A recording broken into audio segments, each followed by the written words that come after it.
My Lord, ये सीधा साधा मासूम सा दिखने वाला इंसान दरअसल एक जानवर है। समाज के लिए बहुत बड़ा खतरा है। इसके पागलपन के चलते ये अपनी इंसानियत की सारी सीमाएं भूल बैठा है। इसने अपने सबसे जिगरी दोस्त रघु आप्टे का कत्ल किया है।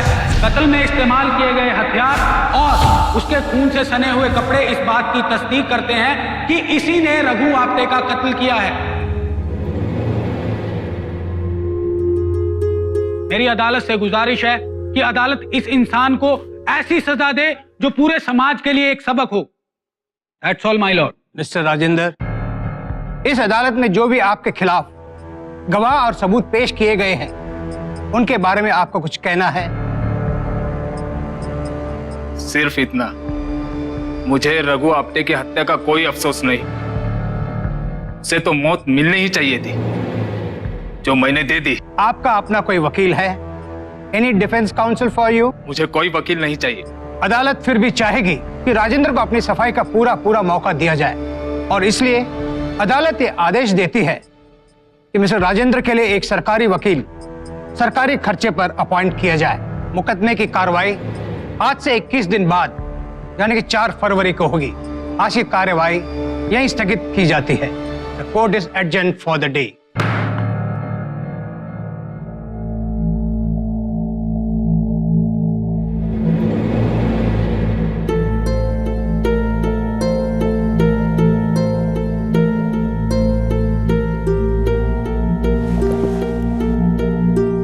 राजेंद्र, मेरा नाम माधव गोखले है। कोर्ट ने तुम्हारी पैरवी करने के लिए मुझे अपॉइंट किया है। तो लड़िए ना। जब तक तुम मुझे कुछ नहीं बताओगे, मैं ये केस कैसे लड़ पाऊंगा? मैंने रघु आप्टे को मारा है, बस इतना आपके लिए काफी है। राजेंद्र, एक डॉक्टर को इलाज करने से पहले जैसे उसके मर्ज और मरीज को दोनों को जानना बहुत जरूरी होता है, वैसे ही एक प्रोफेशनल लॉयर के लिए उसके मुवक्किल और उसकी केस के बारे में जानना उतना ही जरूरी होता है।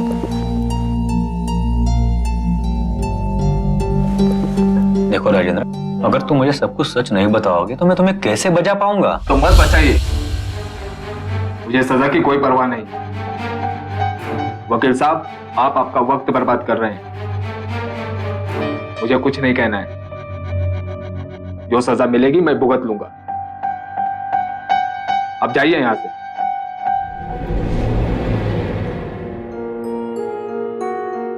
बता क्यों नहीं देते वकील साहब को सब सच? क्या फायदा होगा बता के सुजाता? कोई सुनने वाला होता तो ये नौबत ही नहीं आती। हमें जो इंसाफ चाहिए था वो तो हमें मिल गया। अब कुछ कहने सुनने की जरूरत ही कहाँ है? सच बताओ सुजाता, जो कुछ मैंने किया, क्या उस पर तुम्हें कोई अफसोस है? मुझे कोई अफसोस नहीं, बल्कि गर्व है मुझे। बस अब मुझे कोई भी सजा मिले, मुझे कोई अफसोस नहीं। कोर्ट में राजेंद्र जाधव पर रघु आप्टे के कत्ल का इल्जाम था, लेकिन वो उससे मुकरा भी नहीं। क्यों राजेंद्र को रघु आप्टे के कत्ल पर कोई भी अफसोस नहीं था? क्यों खूनी होने के बावजूद सुजाता को अपने पति पर गर्व था? क्यों राजेंद्र डिफेंस लॉयर को कुछ भी बताने से इनकार कर रहा था? क्यों वो खुशी खुशी फांसी का फंदा पहनने को तैयार था? ये सारे सवाल आपके मन में उठ रहे होंगे। यही सारे सवाल डिफेंस लॉयर माधव गोखले के मन में भी हलचल मचा रहे थे। माधव को अपनी जिंदगी में पहली बार एक ऐसे मुवक्किल की जान बचाने के लिए लड़ना था जिसे खुद अपनी जान बचाने में कोई दिलचस्पी नहीं थी। माधव जी। अरे कैसे है जोशी साहब? हम तो ठीक हैं, लेकिन आपके हाल ठीक नहीं लग रहे हैं। अरे आपको तो केसेस जीतने के बाद हमेशा कॉन्ग्रेचुलेशंस लेने की आदत है, कभी हारते जो नहीं आप। लेकिन इस बार तो पूरा गणित उल्टा पड़ने वाला है। आपके 20 साल के करियर में इकलौता दाग रहेगा। आपका मुवक्किल तो बहस के लिए तैयार ही नहीं है। वो तो खुद ही कबूल कर रहा है कि उसने कत्ल किया है। Well, all the best. ठीक है।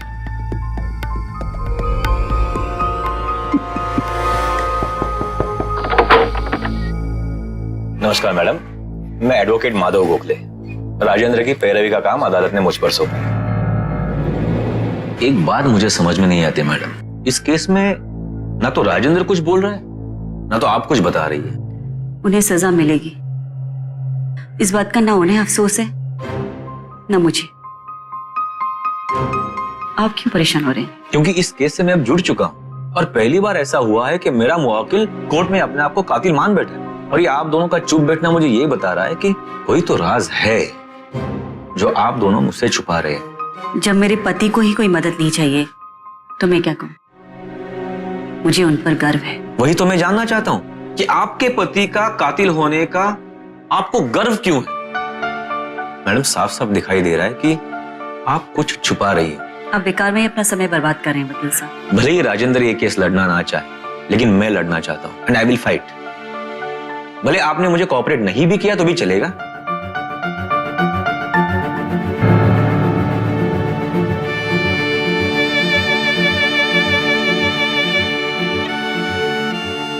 ठीक है।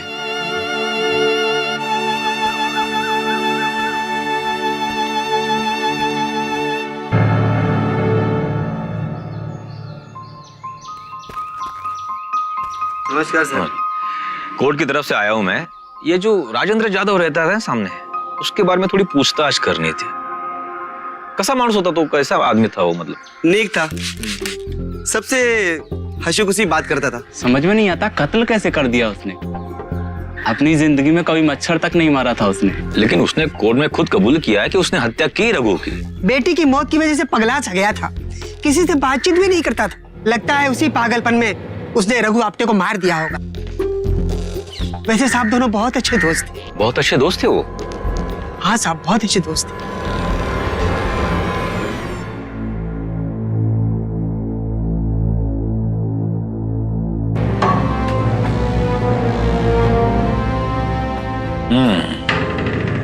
आई एम सॉरी राजेंद्र, ये केस मैं छोड़ रहा हूं।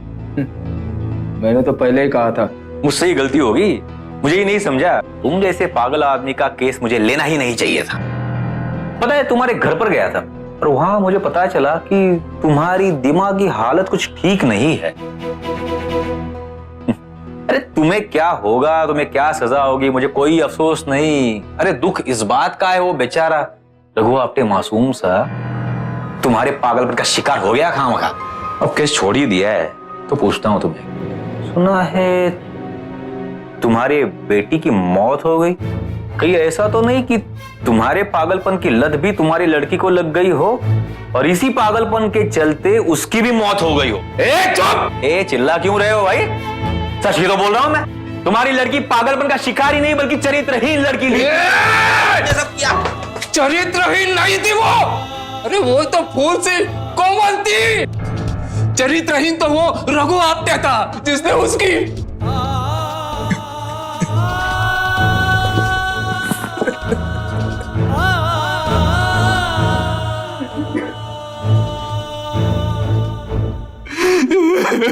राजेंद्र, तुमसे सच निकलवाने के लिए मुझे ये सब बोलना पड़ा। अगर तुम सच नहीं बताते तो मैं कैसे बचा पाऊंगा तुम्हें? गर्व है तुम्हें रघु आप्टे की मौत का, और ऐसा उसी केस में होता है जब मरने वाला राक्षस हो राक्षस। और अब भी तुमने मुंह नहीं खोला ना राजेंद्र, तो यही राक्षस हीरो बन जाएगा कल। क्या मंजूर है तुम्हें ये? मुझे पता है राजेंद्र कि तुम्हें अपने जान की परवाह बिल्कुल नहीं। फैसला तुम्हारे हाथ में।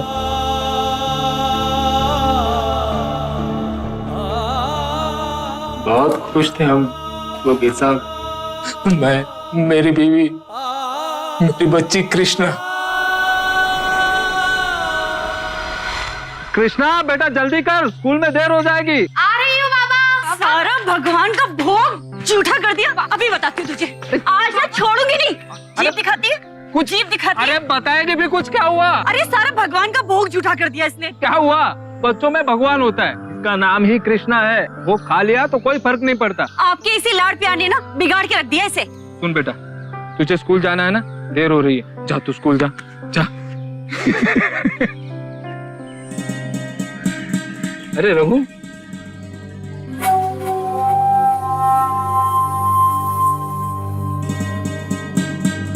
कैसा है राजेंद्र? अच्छा फैक्ट्री जा रहा था। चल रास्ते में बात करते हैं। शायद शाम में थोड़ी देरी हो जाए, और टाइम है आज।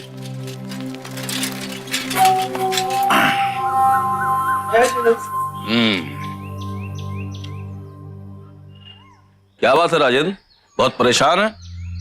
क्या बताऊं भाई, वो राधिका की पढ़ाई के लिए LIC पॉलिसी ली थी, अभी तनख्वाह मिली नहीं और किस्त देने का वक्त आ गया है। रुक,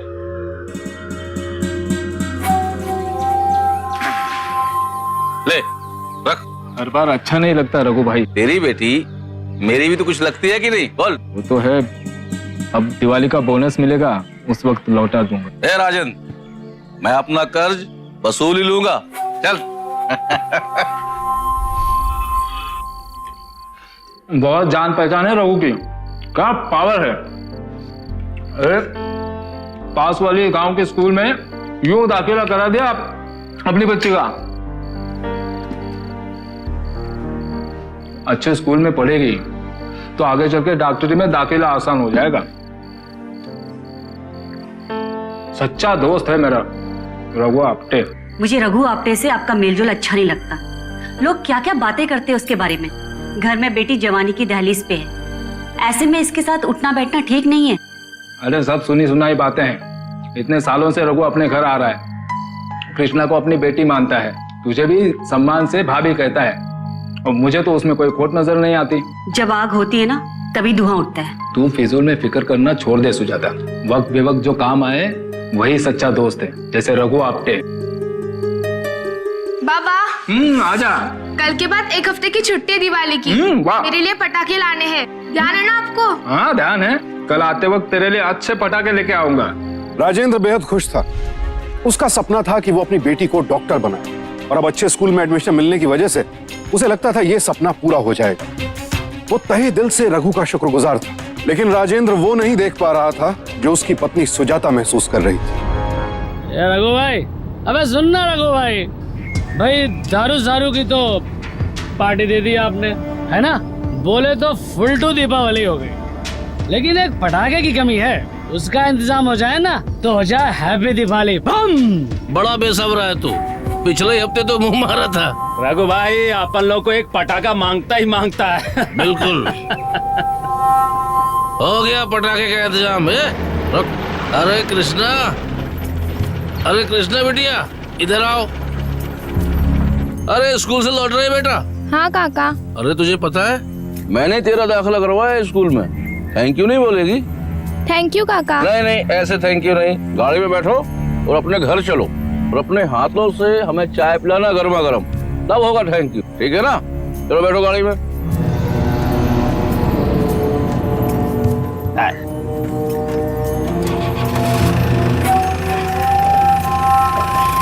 सीधा अपने स्कूल से आए लिए भाई, देखो ना फुल टून मेकअप सेकअप किया है, एकदम चमक रहे लिए भाई।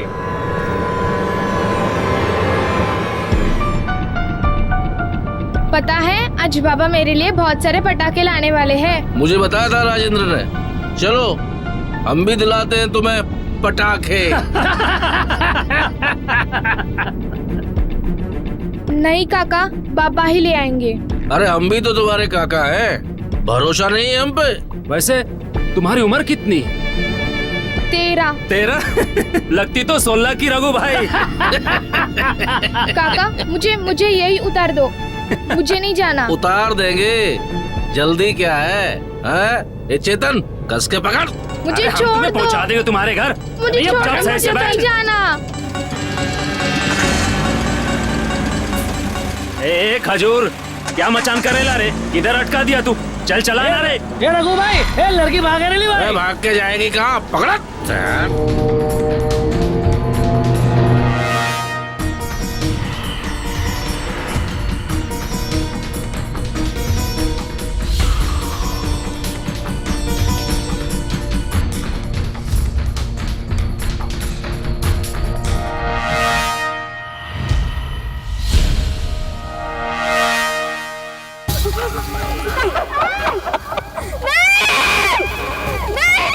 लड़की ने मुंह खोल दिया तो भाई अपन लोग की तो।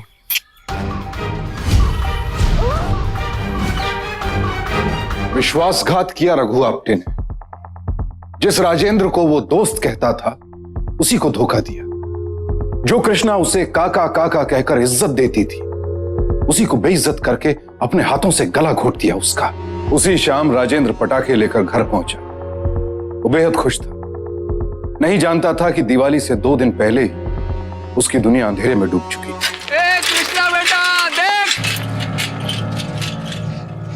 ये भीड़ कैसे?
मेरी कृष्णा का बहुत मन था पटाखे जलाने का।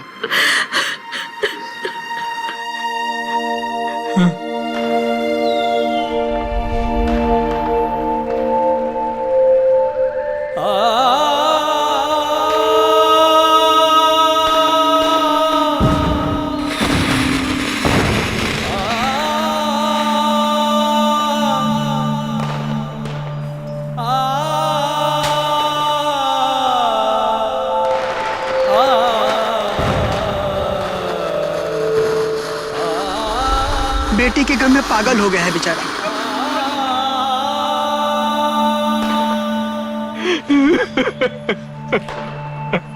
राजेंद्र, अपने आप को संभालो। अब होने को कौन टाल सकता है? यकीन नहीं होता कि ये सब। अरे कल दोपहर तो देखा था मैंने कृष्णा को रघु आप्टे की जीप में बैठकर जाते हुए।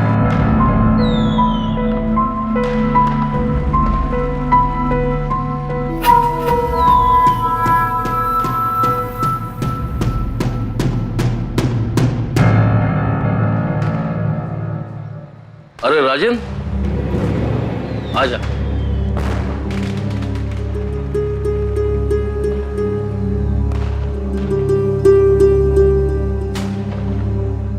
तू आया ही नहीं मेरे घर। क्या करूं यार, कृष्णा के चेहरे को देखने की हिम्मत ही नहीं बची थी। सोचा दम बुलाने के लिए थोड़ी सी पी लूं। अब पी के तो नहीं आ सकता था ना अपनी बच्ची के दाह संस्कार में। बड़ा अफसोस है मुझे। कल सुबह स्कूल को भेजा था उसे, बड़ी खिलखिलाते हुए गई थी। हाँ यार, बहुत सपने देखे थे ना तूने उसके लिए। अभी कुछ दिन पहले मैं तेरे घर गया था, मैं उससे मिला भी था। बड़ी प्यारी बच्ची थी वो। कुछ दिन पहले? हाँ, लेकिन मुझे तो पता चला कि तू कल सुबह भी उससे मिला था। नहीं तो क्या हुआ? छुपा क्यों रहा है तू? कल स्कूल से आते वक्त तूने उसे अपनी जीप पे बिठाया था ना? रवि मोरे ने देखा था तुझे। मैं तेरे पास आया था कि मेरी बेटी के बारे में कोई सुराग मिलेगा। मुझे क्या पता था कि मैं अपराधी से सुराग मांग रहा हूँ। अरे क्या किया तूने मेरे बेटी के साथ? पागल हो गया तू? पागल तो तब हुआ था जब तू उस पे विश्वास किया था। राजेंद्र, बता, होशियारी मत कर, निकल यहाँ से। कितने पैसे दे चुका हूँ तुझे अब तक, अब चुकाना नहीं चाहता है? तो अपनी बेटी का इल्जाम मेरे सर पर थोपना चाहता है। अरे क्यों बदनाम करता है तू मुझे? अरे मैं क्यों करूंगा तेरी बेटी का? तो मैंने नाम ही नहीं लिया था। अरे देवा,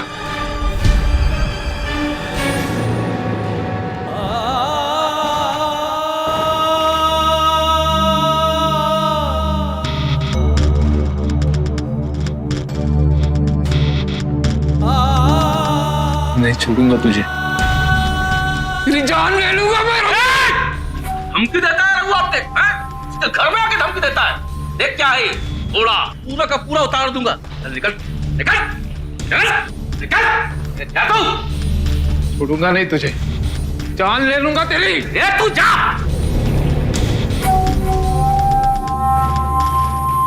कहा था ना कि रघु आप्टे भरोसे का आदमी नहीं है। खा गया मेरी बेटी को, अब आराम से पैर पसार के बैठा है। मैं उसे आराम से बैठने ही नहीं दूंगा। कायदा कानून कोई चीज है कि नहीं? पुलिस के पास जाऊंगा मैं, अपनी कृष्णा को न्याय दिला के रहूंगा, न्याय दिला के रहूंगा। रिपोर्ट तो हम लिख लेंगे, पर एक्शन क्या लेंगे राजेंद्र? कोई सबूत भी नहीं है। और हाँ, अगर तुम्हारी बेटी का पोस्टमार्टम हुआ होता तो शायद कोई सबूत मिल जाता। तुम्हारे पास कोई गवाह वगैरह है क्या? हाँ साहब, उसी दिन दोपहर को रवि मोरे ने देखा था। रवि मोरे? नहीं साहब, मैं पक्का नहीं कह सकता कि रघु भाई थे, क्योंकि बहुत दूर खड़ा था ना साहब, इसलिए हो सकता है कि वो कोई और हो। लो भाई राजेंद्र, ये था तुम्हारा गवाह। ये यहां ही नहीं पहचान पा रहा है तो अदालत में क्या खाक पहचानेगा? अरे रघु भाई बहुत ही शरीफ आदमी है, तुम्हें कोई गलतफहमी हुई है? अरे कोई गलतफहमी नहीं हुई, सब समझता हूं मैं।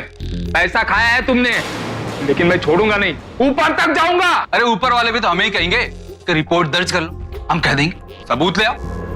दौड़े और ले जैसा ले जैसे रघु आप्ट्या, सोडर नहीं तुला कभी, देख लूंगा।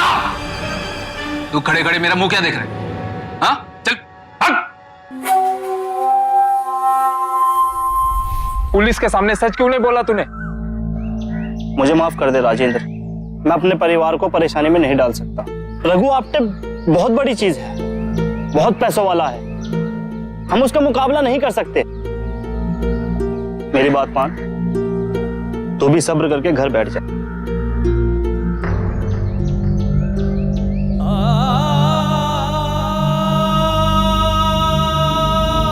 सबूत चाहिए ना पुलिस को, मैं ले आऊंगा सबूत।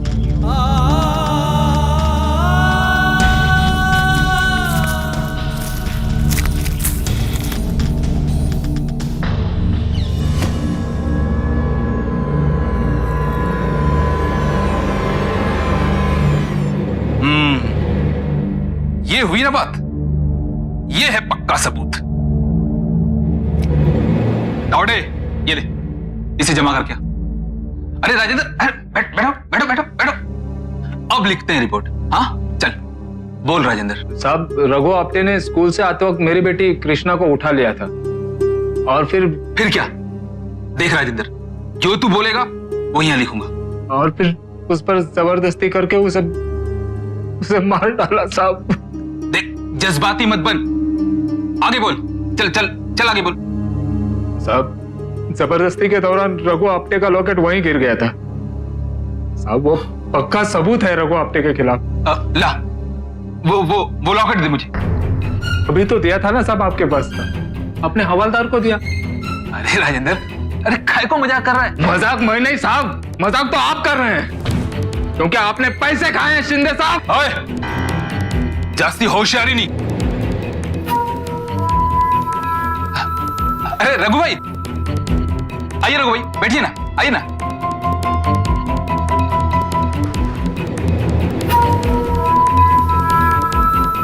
और राजेंद्र, तू जिस लॉकेट की बात कर रहा है ना, अरे वो तो रघु भाई के गले में, वो देख देख ना। बेटी के मौत के सदमे ने ना तुझे पागल कर दिया राजेंद्र। जा, तू अब घर जा।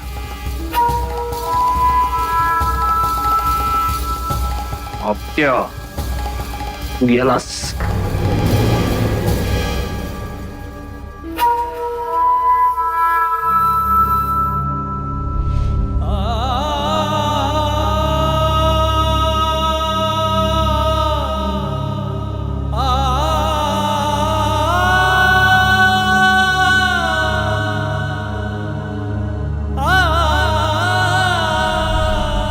मना किया था कि रघु आप्टे के साथ बात रहो। बहुत पहुंच वाला है वो, अब देखो उसी पहुंच का फायदा उठा रहा है। हम गरीबों की कोई नहीं सुनेगा। मजाक बना के रख दिया हमारी बेटी की मौत का। सच कहो तो उसकी कत्ल के जिम्मेदार तुम भी हो। अब जिंदगी भर वो रघु आप्टे सामने से गुजरेगा और हमारी बेटी की और इज्जत की मौत का। राजेंद्र की सिर्फ आंखें ही नहीं, उसकी आत्मा भी रो रही थी। बड़ी बेरहमी से मार डाला गया था उसकी लाडली बेटी को। वो भी उसकी इज्जत तार तार कर देने के बाद। और हद ये थी कि कोई राजेंद्र की मदद नहीं कर रहा था, कोई रघु के आतंक से डर के, तो कोई रघु के दिए नोटों से जेब भर के। राजेंद्र को समझ नहीं आ रहा था वो क्या करे। पुलिस और प्रशासन से उसका भरोसा उठ चुका था, लेकिन यह इरादा अटूट था कि उसे अपनी बेटी को इंसाफ दिलाना है। तेरी बेटी मेरी भी तो कुछ लगती है कि नहीं? मुझे रघु आपटे से आपका मेलजोल अच्छा नहीं लगता। होशियारी मत कर, निकल यहाँ से। कहा था ना कि रघु आपटे भरोसे का आदमी नहीं हो गया मेरी बेटी को। अरे मैं क्यों करूँगा तेरी बेटी का? देख क्या है? उड़ा पूरी उतार।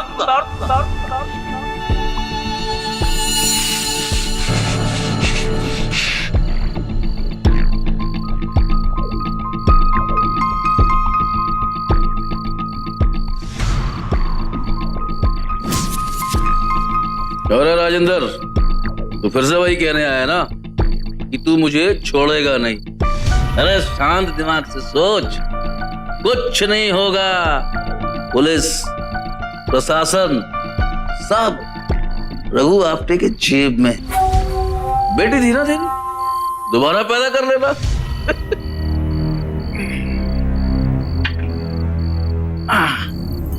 मेरी बात मान, सांप चला गया, अब लकीर मत पी। गुस्सा होने से कुछ नहीं होगा, कुछ नहीं। जो हुआ उसे भूल जा।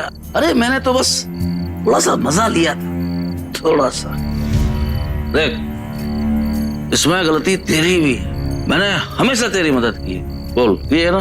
और तूने मेरी मदद ली भी है। कभी समझा ही नहीं कि फोकट में इस दुनिया में कोई किसी की मदद नहीं करता। अरे भाई, कभी कभी हमें भी तो दावत चाहिए ना। तूने दावत दी नहीं, मैंने ले ली। देख, इस तरह मत घूर। राजेंद्र, तेरी लड़की भी चिल्ला रही थी, बाबा तुझे नहीं छोड़ेंगे, बाबा तुझे नहीं छोड़ेंगे। क्या उखाड़ लिया बाबा ने? बोल, बेवकूफ लड़की। जबरन में शोर मचा रही थी, मजा लेना था। धीरे धीरे धीरे धीरे आराम से। कुत्रिया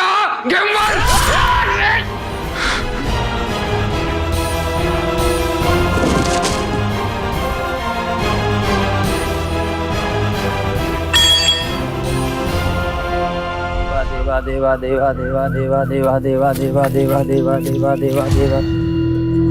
कौन?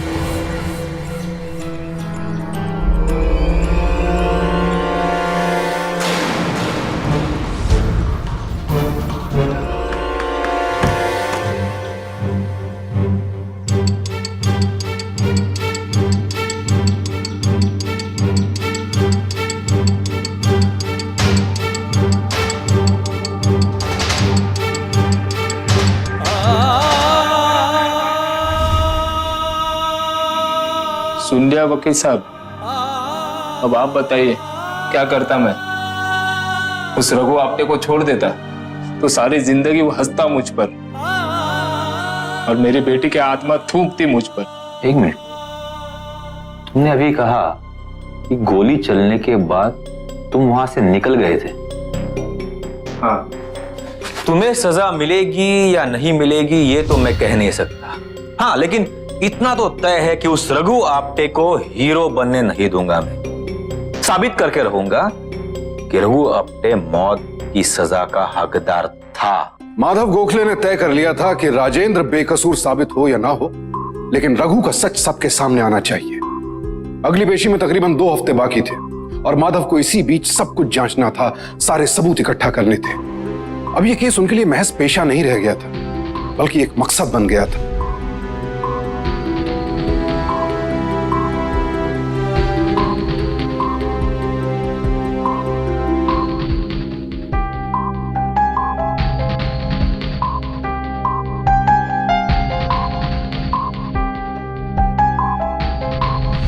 कैसे हैं माधव जी? अरे आइए आइए जोशी साहब, बैठिए। पागलपन इन्फेक्शियस होता है ये तो हमने सुना था, लेकिन आज देख भी लिया। अरे क्यों उस पागल के लिए आप इतनी मेहनत कर रहे हैं? सीधा साधा केस है, खत्म कीजिए इसे। अब सारे सबूत तो राजेंद्र के खिलाफ हैं। अदालत में अब नया क्या पेश करेंगे आप? सबूत भी वही होंगे और गवाह भी वही होंगे, पर इस बार केस का एंगल अलग होगा। माय लॉर्ड, जैसा कि मैं पिछली सुनवाई में साबित कर चुका हूं, यह केस आईने की तरह साफ है। राजेंद्र यादव ने पागलपन में रघु आप्टे का कत्ल किया है और राजेंद्र यादव के कपड़ों पर रघु का खून भी मिला है और इसने भी कबूल किया है कि इसी ने रघु आप्टे का कत्ल किया है। माय लॉर्ड, अब ये केस साफ है। अब तो अदालत को सिर्फ फैसला सुनाना है। That's all. डिफेंस को कुछ कहना है? यस मिलॉर्ड, यहाँ पर सब कुछ मौजूद है, कातिल भी है, सबूत भी है, बस मौजूद नहीं है वो मोटिव। राजेंद्र ने रघु का कत्ल किया है, कुछ तो मोटिव होगा उसके पीछे। बगैर मोटिव के कोई कत्ल किया नहीं जाता जज साहब। माय लॉर्ड, जब राजेंद्र ने खुद कबूल किया है कि उसी ने कत्ल किया तो मोटिव की क्या जरूरत है? I object milord. अभी अभी प्रोसिक्यूशन ने कहा कि पागलपन में राजेंद्र ने रघु का मर्डर किया। यदि राजेंद्र पागल है तो एक पागल का इकबाल जुर्म, एक पागल का कन्फेशन कोई मायने रखता है? Objection sustained. Thank you milord. Please proceed. तो मैं बात कर रहा था मोटिव की, जो कि प्रोसिक्यूशन के पास नहीं है। मैं बताता हूं रघु को मारने के पीछे राजेंद्र का क्या मोटिव था। बहुत बड़ा मोटिव था राजेंद्र के पास। उसकी 13 साल की लड़की कृष्णा, जिसका कुछ दिनों पहले किया गया और फिर बहरे में से उसकी हत्या कर दी गई, और उसका दोषी और कोई नहीं बल्कि रघु आप्टे ही था। मिलॉर्ड, से जुड़े हुए कुछ गवाहों को मैं अदालत में बुलाना चाहूंगा। ऑब्जेक्शन माय लॉर्ड, ये केस रघु के कत्ल का है, ना कि कृष्णा के रेप का। दोनों केस में गहरा संबंध है जज साहब। अगर हमें रघु के मर्डर को समझना है तो कृष्णा की रेप केस को समझना होगा। मुझे अपनी जिरा का मौका दिया जाए, मैं साबित कर दूंगा। इजाजत है। मेरे पहले गवाह है इंस्पेक्टर शिंदे। मिस्टर शिंदे, किस बिना पर आपने राजेंद्र को गिरफ्तार किया? जज साहब, उसने पहले ही रघु को मारने की धमकी दी थी। आपके सामने? जी हाँ। यदि आपके सामने राजेंद्र ने धमकी दी तो तभी क्यों नहीं राजेंद्र को गिरफ्तार किया? कत्ल होने तक आपने उसका इंतजार क्यों किया? जी वो मैंने ठीक है, एक बात बताइए, राजेंद्र और रघु दोनों तो बहुत अच्छे दोस्त थे, फिर राजेंद्र ने रघु को धमकी क्यों दी? जी वो राजेंद्र को शक था कि रघु ने उसकी बेटी का करके उसका मर्डर किया। अच्छा, आपको कैसे पता? वो हमारे पास रिपोर्ट लिखवाने आया था। तो आपने रिपोर्ट लिखी? जी नहीं साहब। Point to be noted milord. एक बात बताइए, पोस्टमार्टम की रिपोर्ट क्या कहती है? हमने पोस्टमार्टम करवाया ही नहीं था। Again point to be noted milord. इतना संगीन अपराध होने के बाद भी पोस्टमार्टम की जरूरत नहीं समझी पुलिस। हमारे पास कोई सबूत ही नहीं था, इसलिए हमने सोचा कि। शिंदे साहब, मैंने आपको सफाई नहीं मांगी है। इंस्पेक्टर हेमंत शिंदे की इस लापरवाही के कारण यह अदालत उन्हें सस्पेंड करके उन पर उचित कार्रवाई करने का आदेश देती है। जज साहब। योर ऑनर, मैं अब मिस्टर रवि मोरे को अदालत में बुलाना चाहूंगा। मैं रघु से डर गया था, इसलिए पुलिस के सामने मुकर गया, लेकिन अब बिल्कुल सच बोलूंगा। रघु और उसके 3 दोस्त उस दिन कृष्णा के साथ बात कर रहे थे।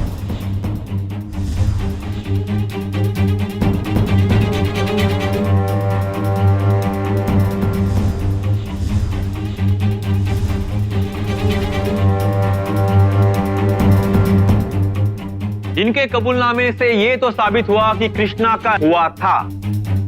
रघु और उसके 3 दोस्तों ने बर्बरता की सीमा पार करके उस बच्ची का किया था, और फिर राज ना खुल जाए इसके डर से उसका बेरहमी से कत्ल कर दिया था। I object my Lord. आखिर डिफेंस साबित क्या करना चाहते हैं? यही कि प्रशासन ने अपना कर्तव्य निभाया होता तो आज यहाँ पर राजेंद्र नहीं रघु खड़ा होता। एक बाप जिसकी 13 साल की बच्ची को करके बेरहमी से कत्ल कर दिया गया। ना तो पुलिस ने उसकी मदद की, ना तो प्रशासन ने उसकी मदद की। क्या करता वो बेचारा? I object my Lord. आखिर डिफेंस साबित क्या करना चाहता है कि राजेंद्र के द्वारा रघु का इस तरह से कत्ल करना जायज है? मैं ये नहीं कहना चाहता। Objection sustained. Mister Madhav Gokhale, किसी भी कत्ल को किसी भी रूप में जायज नहीं ठहराया जा सकता। इस अदालत में यह साबित कर दिया गया है कि रघु और उनके 3 दोस्तों ने पहले तो कृष्णा कर और फिर उनका कत्ल किया। लिहाजा यह अदालत यह आदेश देती है कि इन तीनों पर मर्डर और केस चलाया जाए। अदालत की अगली कार्रवाई सोमवार को सुबह को 10 बजे होगी। माधव जी, आपने तो अपने पांव पे खुद ही कुल्हाड़ी मार ली। अरे हमारे पास एक ही चीज नहीं थी, वो था मोटिव। वो आपने हमें दे दिया। अब तो सीधे सीधे ये साबित हो जाएगा कि राजेंद्र ने बदले की भावना से ही रघु का कत्ल किया है। जोशी जी, आज मैं राजेंद्र को बेकसूर साबित करने के लिए लड़ ही नहीं रहा था। मैं पैरवी कर रहा था कि रघु को अपराधी करार कैसे दे दिया जाए, एंड आई थिंक उसमें मुझे कामयाबी मिली है। और राजेंद्र का क्या? दूसरी पेशी बाकी है अभी Joshi ji. Better luck next time. अब मुझे जो भी सजा मिले कोई गम नहीं। आखिर उस कमीने रघु की असलियत दुनिया के सामने आ गई। राजेंद्र, मुझे अफसोस है तुम्हारी बेटी नहीं रही, लेकिन तुम्हारी बीवी तो है, एंड आई एम श्योर कि आगे की जिंदगी तुम उसके साथ रहोगे राजेंद्र। और हाँ, सुनवाई अभी बाकी है दोस्त।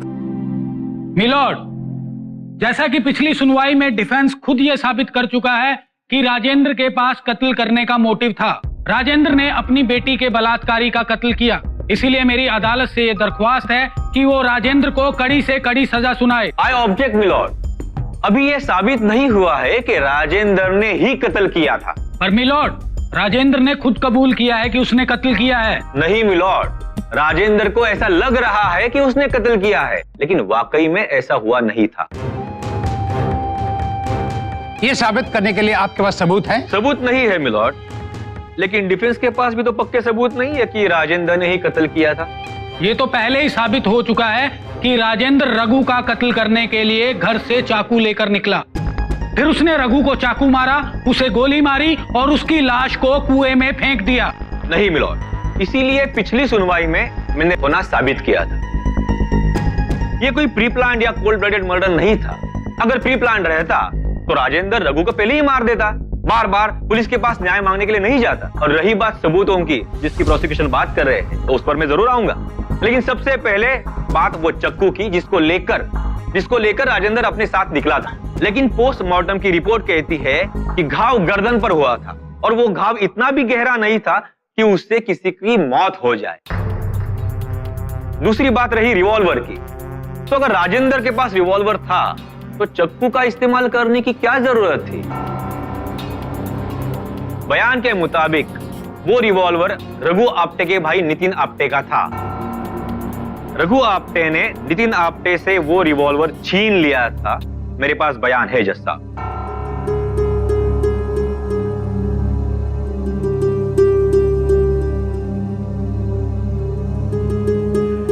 दूसरी बात, रघु आप्टे की लाश कुएं में पाई गई, लेकिन वो राजेंद्र ने नहीं फेंकी। मिलॉर्ड, सोचने वाली बात है। राजेंद्र का वजन है 65 किलो, रघु आप्टे का वजन था 110 किलो, और रघु आप्टे के घर से कुएं का डिस्टेंस है 75 मीटर।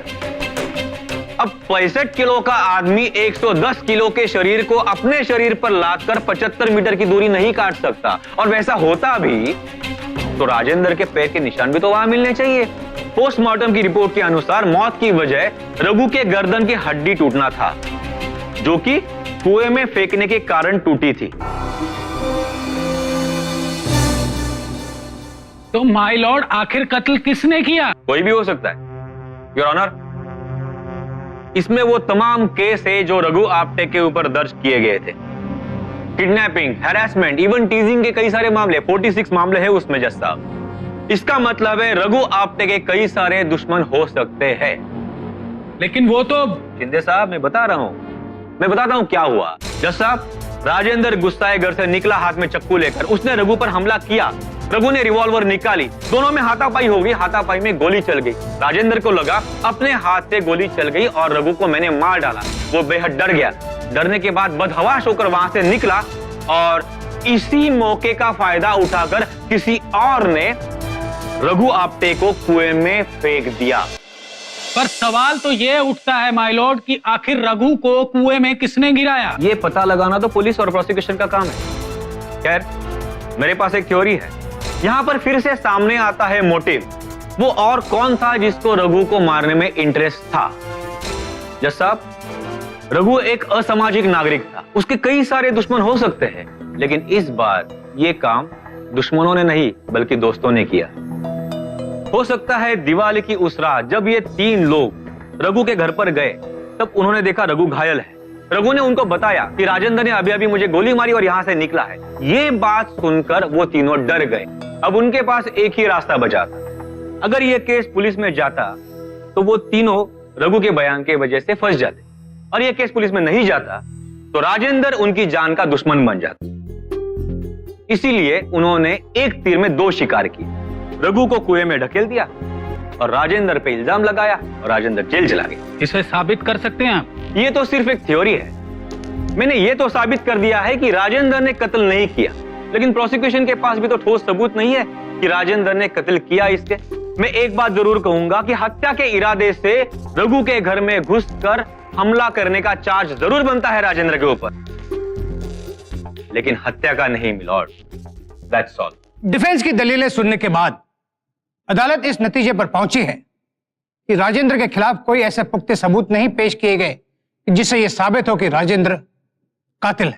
लिहाजा यह अदालत राजेंद्र को कत्ल के मुकदमे से बरी करती है। लेकिन इन पर हत्या करने के इरादे से रघु पर कातिलाना हमला करने का मुकदमा चलाया जाए। The court is adjourned for the day. Congratulations, आपने अपना रिकॉर्ड कायम रखा। Thank you. राजेंद्र जाधव पर हत्या के प्रयास का मुकदमा चला, लेकिन परिस्थितियों के मद्देनजर उसे मामूली सजा देकर छोड़ दिया गया। पुलिस ने रघु आप्टे के तीनों दोस्तों से पूछताछ की तो माधव गोखले की थ्योरी सही निकली। उन तीनों ने कृष्णा के बलात्कार और हत्या के साथ साथ रघु आप्टे की हत्या का जुर्म भी कबूल कर लिया। राजेंद्र के साथ नाइंसाफी हुई थी और माधव ने उसे इंसाफ दिलाया, लेकिन राजेंद्र ने जो कदम उठाया हम उसका समर्थन नहीं करते हैं। कानून को हाथ में लेना सही नहीं है और हम इसका पुरजोर विरोध करते हैं। अपराधी को सजा देना अदालत का काम है। अगर हम भी अपने हाथ किसी अपराधी के खून में रंग लेंगे तो फिर हम में और उनमें फर्क क्या रह जाएगा? इसलिए कानून पर कीजिए भरोसा। साथ ही हम निंदा करते हैं रघु आप्टे जैसे लोगों की जो दोस्ती की पीठ में छुरा भोंकते हैं, और भर्त्सना करते हैं उन भ्रष्ट पुलिस अधिकारियों की जो रघु आप्टे जैसे लोगों का साथ देते हैं। अब ये सब अपराधी सावधान हो जाए, क्योंकि देर से ही सही अपराधियों को सजा जरूर मिलती है, फिर अदालत चाहे यहां की हो या वहां की। अब मुझे सुशांत सिंह को इजाजत दीजिए। 27 अक्टूबर से देखिए हर शनिवार और रविवार रात 10 बजे सावधान इंडिया वीकेंड स्पेशल, सिर्फ लाइव ओके पर। शुरुआत होगी उत्तर प्रदेश से। सावधान India, Uttar Pradesh fights back.